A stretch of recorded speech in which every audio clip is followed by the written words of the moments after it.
From the heart of the Space City to the heart of Gen Z, welcome to Next Gen Conversation. Not Dad's Talk Radio. Ethan talks to you about the issues and events that matter to our generation. This is the Next Gen Report with Ethan Buchanan. Hey, everybody. Good evening. Oh, what do we got going on? So much. Huge, big news. Great news for everybody, for the world. We have got at least the very beginnings of a peace deal, or something along the lines of a peace deal in Israel. I believe Hamas, whatever they're called, they have agreed to release whatever hostages or remains of hostages they have left. That's because President Trump said, hey, if you don't, I'm going to turn your entire country into a parking lot today. So we have, I guess, the beginnings of a peace deal there. I think there's still some portions of the proposal that they haven't quite yet agreed to, but they've agreed to, in concept, the idea of the plan, and they're going to release the hostages. So praise God for that. That's great. I want to start off by just having a little bit of fun here. I noticed this over the last couple of days, really.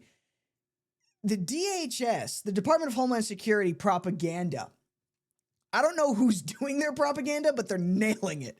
They're nailing it. This is some of the best political propaganda I have ever seen in my entire life. And make no mistake, that's what it is. It is political propaganda, but it's political propaganda for our side, and it's really good. So we're going to be talking about it. The left is, of course, very pissed off about how good the propaganda is, but that's their issue. I'm not concerned about that. Take a look at this from DHS. Victory is within reach. Recapture our national identity. That looks cool, man. You got the helicopter over the NASCAR and recapture our national identity. Because hell yeah, that is what America is. Badass military helicopters and NASCAR. Just like the founding fathers intended. That's American right there. And then this is all in service of their recruitment efforts. They're trying to recruit, I believe, essentially immigration judges. Become a homeland defender. You may be entitled to these benefits: remote work, no degree, $50,000 signing bonus. Hell, I love what I do right now, but that's a good incentive. I mean, golly. Defend the culture. And this is a key aspect of this. So part of what this is, it's trying to make sure that, you know, the people that are coming in as even legal immigrants into the country are the type of people we want. They're people that are going to assimilate and become Americans. We've talked about this on the show quite a bit. To be honest, this is what I want people coming into the country to be. I want them to be all about badass military helicopters and NASCAR. I want them to understand America has a national identity. If I want to become an American, I have to assimilate to that. So that has been kind of their line with this recruiting drive for these homeland defenders, which is, as I understand it, and I could be wrong here, I haven't done a big deep dive into this. It's essentially they're trying to recruit immigration judges, or something along the lines. I really do need to dig into this a little bit more, but we're going to focus on the propaganda here. This is really great propaganda. And of course, because it's really great propaganda, the left is mad about it. Where'd the original tweet go? I lost it. Where is it? Here it is. Okay, all of your problems, a leftist replied to that awesome piece of propaganda and said, all of your problems will still exist the day after the last immigrant is deported. And he's just wrong. He's just not correct. Now, obviously, deporting all the illegal aliens is not going to solve all of our problems. That's obviously true. Obviously. We live in a fallen world. Nothing will ever be perfect. The United States will not ever be perfect. But the idea that deporting all of the illegal aliens in this country won't solve any problems. That's the claim here. Look, all of your problems will still exist the day the last immigrant is deported. That's the claim. Every single problem will still exist after all of the illegal aliens are gone. It's just verifiably false, and I'll prove it to you. One of my top concerns as a younger person, as a younger voter, I'm in my early 20s. I'm 22. I'm married. I have a career. I'm looking towards the future, and I'm thinking, okay, well, what if I want to buy a house one day? And I, like so many other people my age, and even people older than me and younger than me, I'm looking at the housing market, and I'm thinking there's just no way. Housing is too expensive. The demand is so much higher than the supply. The price is outrageous, right? I'm not the only one who has this concern. Housing prices are causing some people to have smaller families than planned. People are cutting back on just having kids because they don't have anywhere to put those kids because buying a bigger house is just too expensive. Of course, this is from just a couple of weeks ago is when this was posted. And this is NPR, by the way. This is not a right-wing outlet. This is NPR. What's the item? Housing. How the price has changed since before the pandemic. Up 56% since February 2020, according to the National Association of Realtors. Now, I wonder, what has changed significantly since February of 2020? Could it maybe be the population of the United States? Because let's see, after 2020, that had January 2021, Joe Biden came into office. The population of the United States skyrocketed because of illegal immigration. The demand for housing shot way up, and the supply didn't. Because guess what? The demand can skyrocket way faster than the supply can. And as we know, price is where supply meets demand. So, we are currently, and this is a Google AI estimate, 3.7 million to 4.7 million units of housing below what we need, right? That's the deficit. We need about, we'll call it an even 5 million more units of housing, right? Okay, so we could build 5 more million units of housing, or we could just deport the estimated 14 million illegal aliens that are in this country. Imagine how much that's going to free up the housing market. We will go from having a massive deficit of housing to having a massive oversupply of housing, which means the price is going to fall, which means young people like myself who are thinking, I'll never be able to buy a home, will be able to buy a home. And probably for pretty cheap. You can say, oh, illegal immigration, stopping that isn't going to solve all our problems. No, it definitely won't, but it'll for sure solve that one. All right, we've got a great show coming up, a lot going on. Stay tuned. We'll be right back after a quick ad break.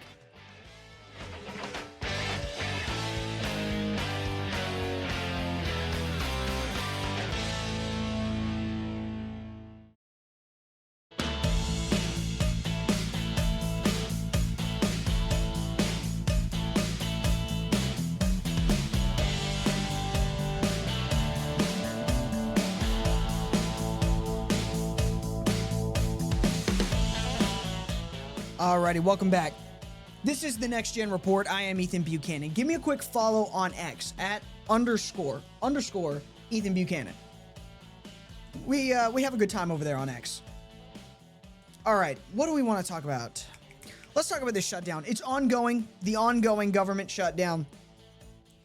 Thank you, Democrats, for that. And I've been open about this. I think the less the federal government is doing, the better. But hey, we talked about this in detail, a lot of detail on the Wednesday show, the podcast. Go check that out, the Next Gen Report, wherever you get podcasts. We're on Spotify, YouTube, wherever. We're on X. I put the podcast on X. Thank you, Elon Musk, for that.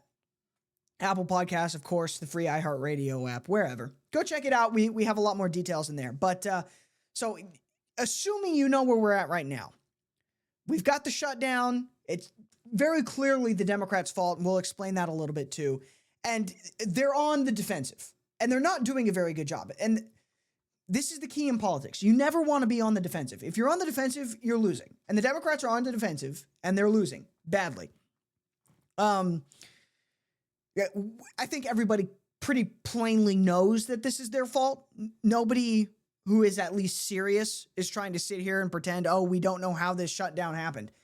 The Republicans passed a clean CR. The Democrats didn't like it because they want more spending, and they wanted to try to get a political win out of this by claiming Trump shut down the government. So they killed the CR. All right. Now, Jasmine Crockett is trying to flip, the Democrat representative from Dallas. She's trying to change pace and go on the offensive, right? It's not working. She's trying to make the claim that, oh, the Republicans are so evil because these federal workers, they can't collect a paycheck because of this government shutdown, but they're still collecting their paycheck, these evil Republicans. And she'll get shot down in a minute, but first, let's let her make her ridiculous claim. So as I've been telling people, your payment is on layaway. Yeah, that's basically what that is. Now, that is for those people that are deemed essential. You have a number of people in the federal government that are not deemed essential. So if someone's not deemed essential, then they're sitting at home waiting to get called back to work. And even if they're sitting at home, they are not allowed to go out and get another job. Yeah. They make you be broke until they get their stuff together. They make you be broke until they speak English. God dang. And to be clear, members of Congress, we still get paid. I just want to put that out there because I like to be fully transparent. So, all right. So she's basically making the case that, oh, you poor federal workers, you ain't getting your paycheck. That's how she said it. I'm not being racist. That's how she talks. But the Congress people who shut down the government, the Democrats, they're still getting paid. Well, Ted Cruz actually called her out on this. He said, hey, actually, you can just choose not to get paid, which is what he did. Actually, at Jasmine for US, just because you're in Congress, you don't have to get paid during a shutdown. That is a choice. I'm not taking a paycheck, see below, as long as your party keeps the government closed. You could do the same. And then here's his letter. Dear Mr. Ruckner, for the duration of the current lapse in appropriations, please hold my salary check for pickup in the disbursing office. It's not right for members of Congress to be paid during a shutdown if our service members aren't. Thank you for your attention to this request. Sincerely, Ted Cruz, United States Senator. So, check and mate, basically. The Democrats shut down the government. They're all, I guarantee you, still choosing to pick up a paycheck. And then they're going to go try and campaign on that? And you really expect that to work out for you? You really expect the voters to fall for that?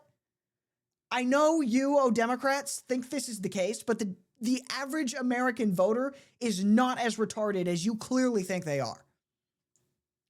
Anyway, this isn't the only time Ted Cruz got himself into the news this week. Here is Representative Greg Casar. He's, I believe, out of the Austin area. He tried to go and take a stand against Ted Cruz by reading a constituent letter to Ted Cruz's doorbell at one of his district offices. I'm not kidding. That's what happened. Take a listen. I'll record it here. I thought they were supposed to be working. They were supposed to be working. They were here until I think they ran off. Until they were. You work for us. And that's probably less. Greg Casar showed up to Ted Cruz's office in Texas and read a constituent's letter straight into his Ring camera. Of course, Cancun Cruz wasn't there. Them and more so that's what they're complaining about here. What you're hearing is Greg Casar complaining about Ted Cruz not being here. So instead, I'm delivering this message from Eric here in Texas. Dear Senator Cruz, I'm asking you to reverse course and stop demanding huge cuts to health care that put me and millions of other Texans at risk. Eric is my constituent as congressman for the area. Also, it's yours constituent, Senator Cruz. Eric writes that he has muscular dystrophy and Medicaid makes his life possible, allows him to live at home with his wife and his dogs to pursue his career and be a volunteer. If he didn't have Medicaid... Okay, la-di-da-di-da, you get the point. This poor guy, he relies on Medicare, and evil Ted Cruz is trying to recut it, and he didn't even bother showing up to work. He's not at his office. All right, this is Ted Cruz's district office, all right? He has a number of offices dotted about the state of Texas. Where is Ted Cruz right now? He's at his Washington office in Washington because the Senate is still trying to pass the continuing resolution. That's why Ted Cruz isn't at his district office. And Greg Casar knows this, but he assumes, once again, that you're too stupid to know that. How dumb do they really think the American people are? Pretty dumb. They think you're completely disabled. They really do. He's obviously not going to be at his district office when the Senate is working because he's a senator. He has to be in Washington, D.C. And yet Greg Casar still does all this performative nonsense, reading a constituent letter into the doorbell. But what's really important there is the argument that, oh, the Republicans are trying to cut health care with this. They're trying to get rid of all the healthcare. No, that's not the case. We're trying to make sure illegal aliens stay off of healthcare, which, by the way, is already the law. We're just rejecting a proposed Democrat bill that repeals it. So Democrats want to do two things. They want to repeal a provision of the big beautiful bill that prevents illegal aliens from getting huge amounts of taxpayer-funded healthcare. And they also want to increase the amount of money that they can hand out to illegal aliens for healthcare. So they want to essentially bump it up by $1.5 trillion in new spending that'll primarily go to illegal alien healthcare, and at the same time repeal a provision in the big beautiful bill that would prevent that. Here is Caroline Leavitt explaining all this very, very eloquently. I mean, they're making the argument that the Republicans are trying to cut healthcare, which is blatantly false. We're just trying to keep illegal aliens off the taxpayer dime, and they're doing the opposite. Take it away, Caroline Leavitt. Are you denying that Medicaid money has never gone to illegal aliens in the United States of America? I'm not denying anything. I'm asking you if you can explain the disconnect in the message. I most certainly can. The Democrats' proposal, their continuing resolution, let me just reiterate, the Republicans' continuing resolution was a clean continuing resolution. There was no partisan politics injected into it. There were no conservative wish lists injected to it. What the Republicans want, and still want to this very second, is a clean continuing resolution to fund the United States government. What did the Democrats want in their continuing resolution? They inserted a provision to undo a provision in the Working Families Tax Cut, the One Big Beautiful Bill, that ended taxpayer-funded health care illegal benefits for illegal aliens. Democrats' proposal would require Medicaid to pay more for emergency care provided to illegal aliens than Medicaid does for American patients who are disabled, elderly, or children. And this bill would have also allowed California to continue a gimmick that funds its Medicaid for illegals program. All right. Very good explanation from Caroline Leavitt there. This essentially boils down to the fact that money is fungible, right? We can shell out a bunch of cash for, basically anything. If you give a blue state an extra $1.5 trillion for any reason, chances are they're going to turn around and they're going to spend that money on handouts for illegal aliens. We saw that for 4 years under the Biden administration.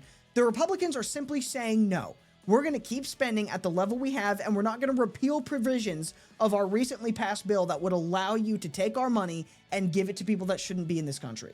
And the Democrats are losing their mind over this. It's not a popular position. It's not going to work out for them. All right, we've got quite a bit more coming back up. A peace deal in Israel. Stay tuned. We'll be right back.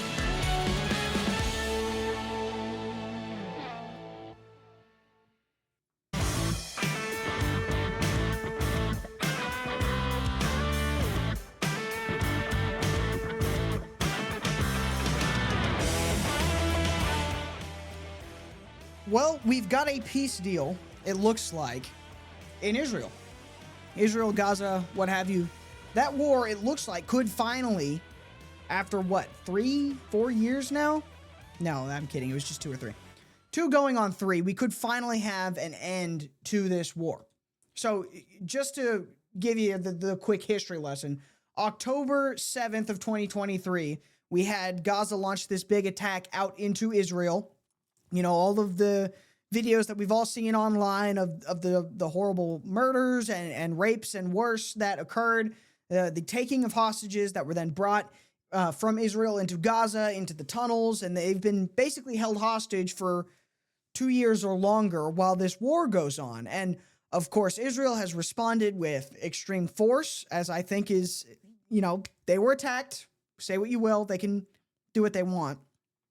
They've essentially leveled Gaza because they have way more firepower. So we've basically had just 2 years of them trading rockets back and forth with each other. And the desire for this to come to an end has been relatively nonpartisan, I think. I think everybody wants this to end. There's been debates about how we end it because obviously there's competing interests. A lot of folks on the left are viewing Israel as the bad guy. A lot of folks on the right are viewing Gaza as the bad guy. So it's kind of become a partisan issue. I don't really care. I just want the killing to stop. That's my view. I mean, these are 2 countries or a country and a half or whatever that are in the Middle East. This has nothing to do with me as an American. I don't care. Israel could absorb Gaza or vice versa, and it wouldn't change my day at all, and it wouldn't change yours either. But that's all besides the point. What we want, no matter what, is an end to this war, and it looks like that's what we have. So on Tuesday, we didn't talk about this on the Wednesday show just because I didn't have time, but we have what looks like a pretty reasonable 20-point peace deal that was announced on Tuesday with Trump and Netanyahu. So, number one, Gaza will be a de-radicalized, terror-free zone that does not pose a threat to its neighbors. That's what Israel wants, right? That's their big goal. Gaza will be redeveloped for the benefit of the people of Gaza who have suffered more than enough. That's what the people of Gaza want, right? So right now it looks like they're both kind of getting what they want. If both sides agree to this proposal, the war will immediately end. Israeli forces will withdraw to the agreed upon line to prepare for a hostage release. During this time, all military operations, including aerial and artillery bombardment, will be suspended. The battle lines will remain frozen until conditions are met for the complete stage withdrawal. So that appears to be what everybody wants. The bombings will stop, the shooting will stop, the fighting will stop, the hostages will be released. All hostages, alive and deceased, will be returned. Once all hostages released, Israel will release 250 life sentence prisoners plus 1,700 Gazans who were detained after October 7th, 2023, including all women and children detained in that context. For every Israeli hostage whose remains are released, Israel will release the remains of 15 deceased Gazans. So basically, everybody gets their hostages back. The bombing stops. The shooting stops. And then this is basically a bunch of details about how the withdrawal will work and how the redevelopment of Gaza will work and who will be in charge. It will basically be a coalition of Middle Eastern governments that are all working together to rebuild the government of Gaza in coordination with the United States, in coordination with Israel, et cetera, and in coalition with Hamas. An interfaith dialogue process will be established based on the values of tolerance and peaceful coexistence to try and change the mindsets and narratives of Palestinians and Israelis by emphasizing the benefits that can be derived from peace. So basically, we're going to convince both sides to stop killing each other. While Gaza redevelopment advances and when the Palestinian Authority reform program is faithfully carried out, the conditions may finally be in place for a credible pathway to Palestinian self-determination and statehood, which we recognize as the aspiration of the Palestinian people. So this is basically opening the door to the Palestinians to say, hey, we may even recognize your statehood, which is what they want. The United States will establish a dialogue between Israel and the Palestinians to agree on a political horizon for peaceful and prosperous coexistence. So that's basically saying, hey, the United States is going to be the go-between between the Israelis and the Palestinians who both really want to kill each other.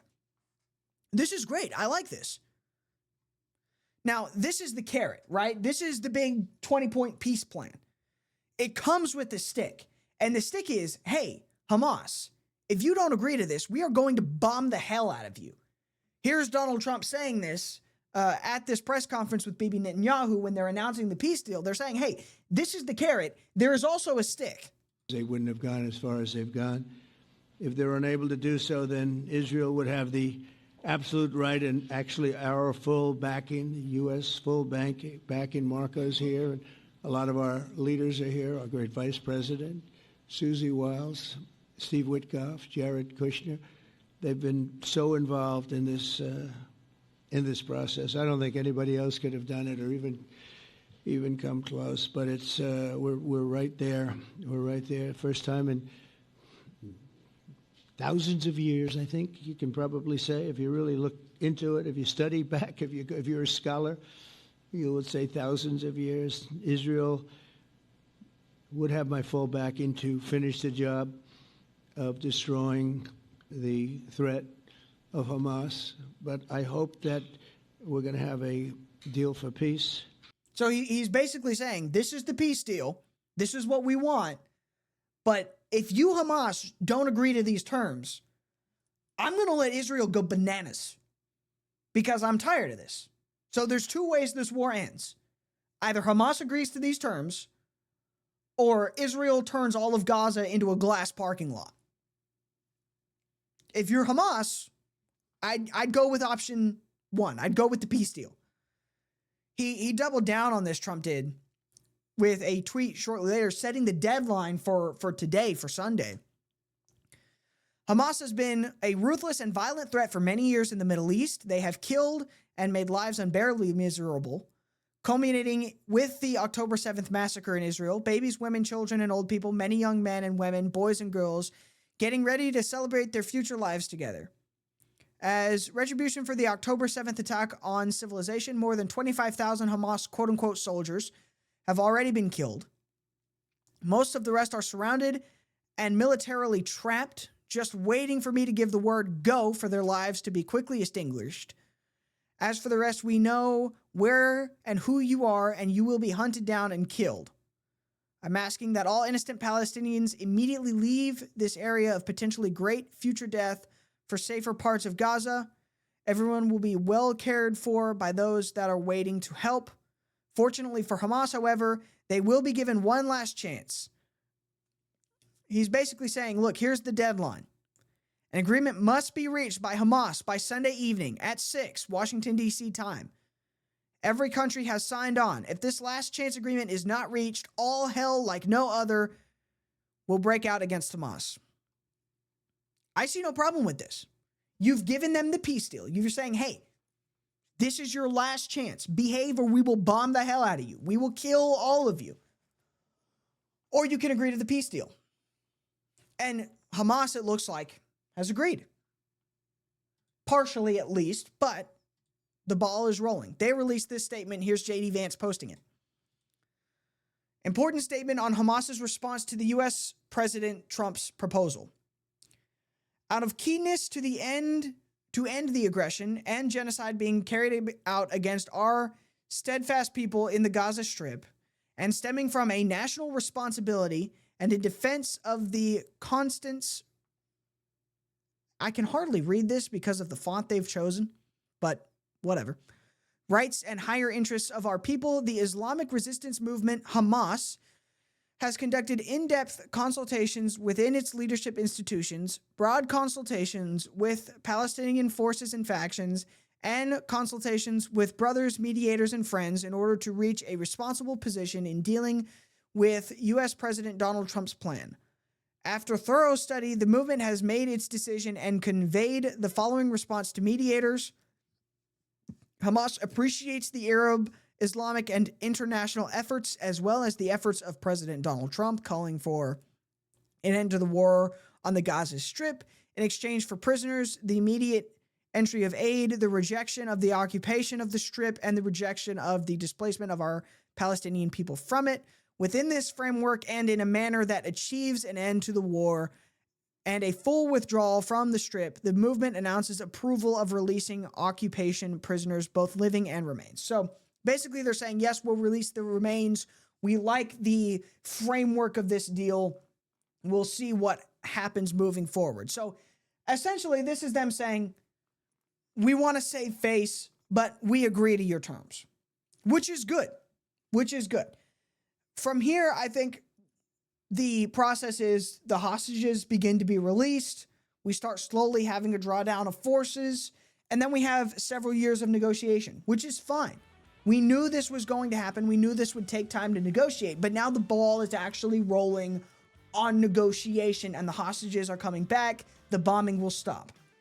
That is good. That is what we want. This is saving lives. Thank you, Donald Trump. All right, let's talk about immigration and Chicago and whatnot in just a second. Stay tuned. We will be right back.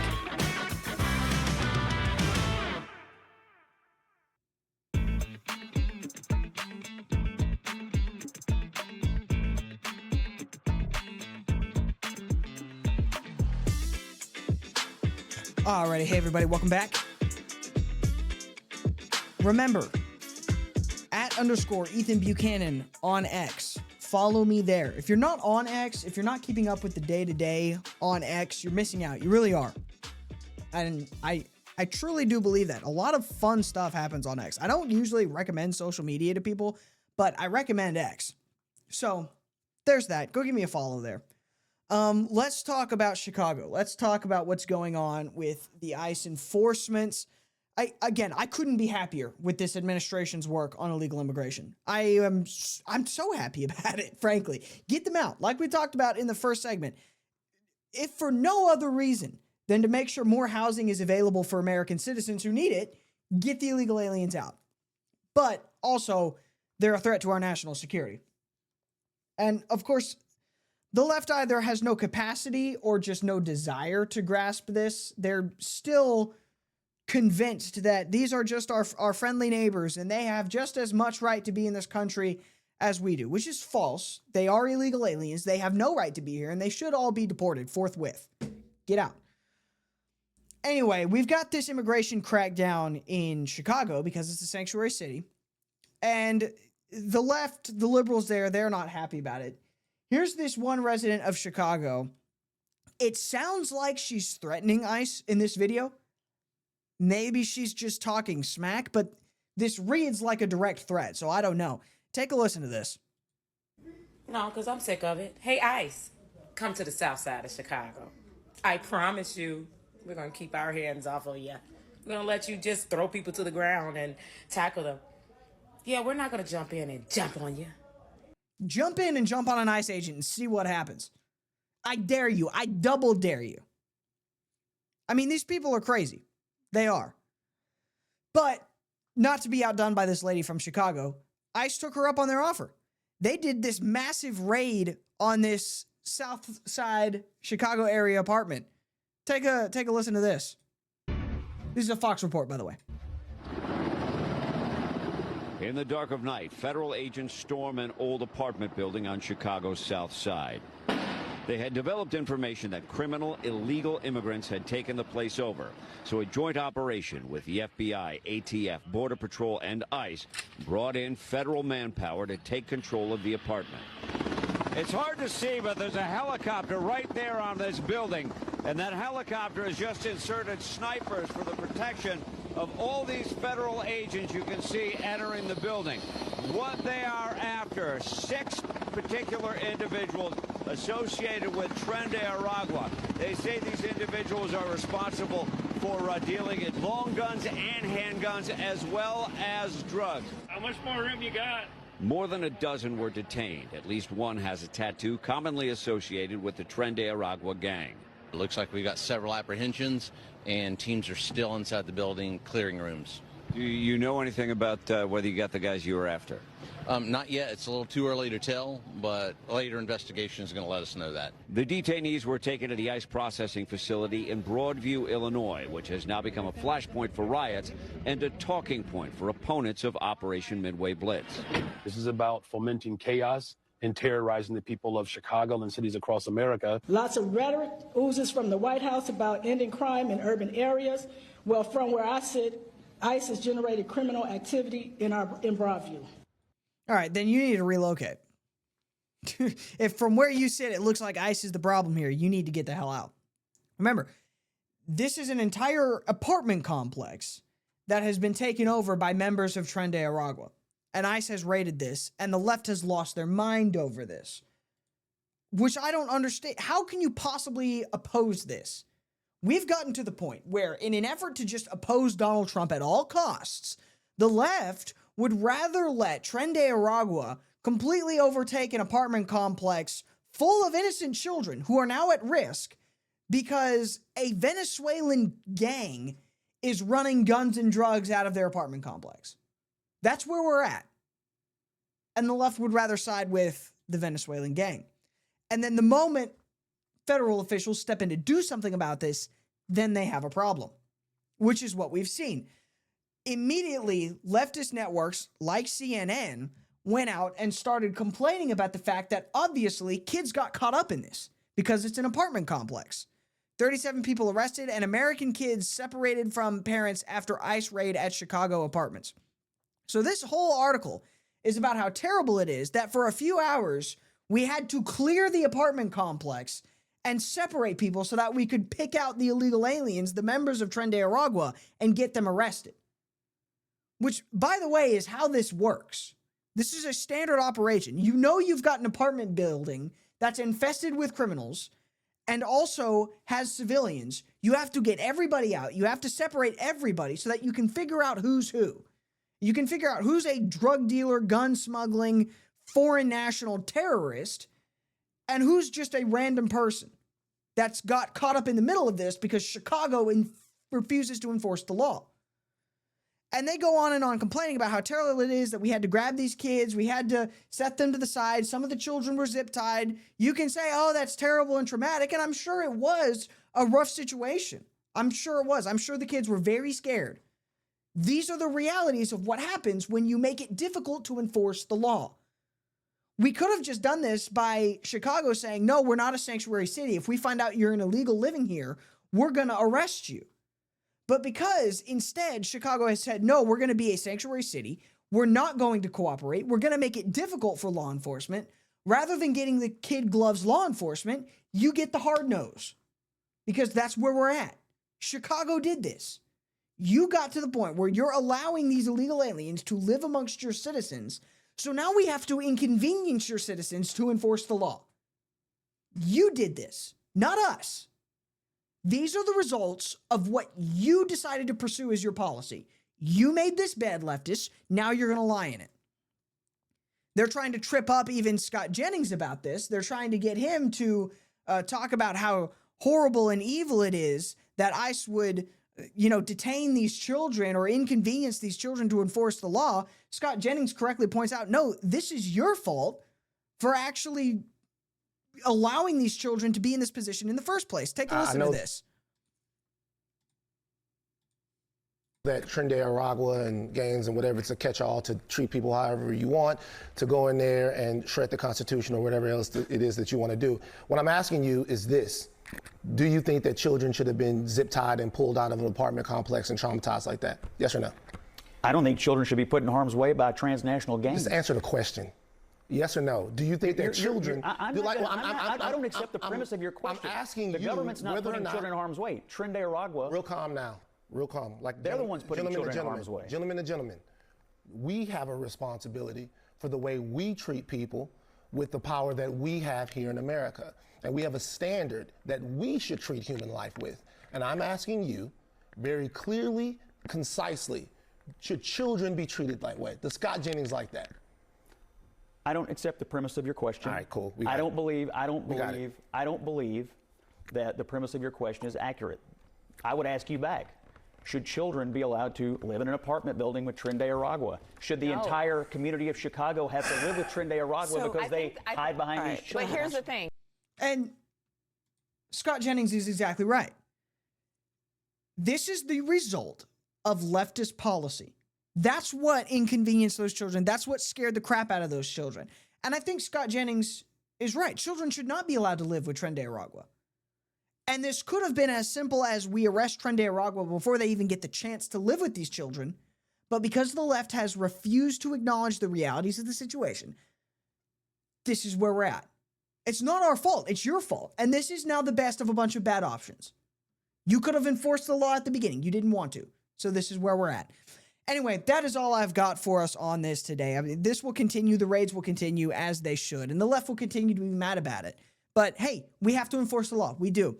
I want to thank you very much for listening to the Next Gen Report. If you've stayed with me this entire time from the beginning of the show, we are currently looking for show sponsors. If you own a business and you like this message and you want to support this show while at the same time spreading the word about your business, reach out to me, thenextgenreport@gmail.com. Shoot me an email. Let's have a conversation. We might be able to help each other. And I look forward to having those discussions with you.